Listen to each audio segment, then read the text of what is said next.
Hi everyone, my name is Miguel López. I am the tennis professional and the manager at the Punta Mita Racquet Center. And in the next series of videos, we will show you a few tips that will help you for your tennis game, for your pickleball game, and for your paddle game. Please let us know if you have any questions, and don't forget to like and subscribe.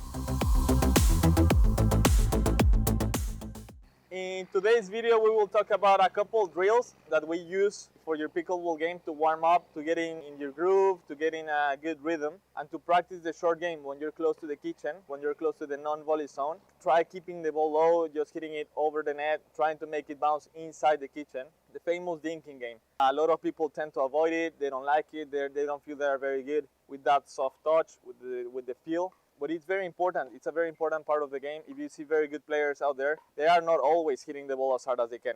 They try to keep it very low, just hit it past the net inside the kitchen, and that way you don't give your opponent a good chance to put the ball away that easily. There's a lot of players that go out there, they start trying to hit the ball as hard as they can. They start whacking it, popping the ball up, and if they play good players, they will just end up being playing defense all day because their opponents will be able to hit volleys and to put the ball away a little bit easier. So it's tougher. If you practice this game, it will help you a lot. So you end up in a better position during those points, and you just make it more difficult for your opponent to win the point or to attack you. So this is a very good part of the game. It will help you to get better feel, softer hands, soft touch, and you will be in a better spot during those points.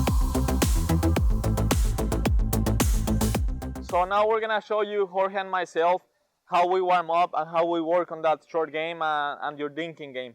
He's gonna try to hit it inside the kitchen with just a nice feel, and myself as well, just trying to keep the ball low, working forehands and backhands and moving. It's very important. Don't stay just standing still, get yourself moving. Now we're gonna do the same, but we're gonna go cross court, trying to find good angles.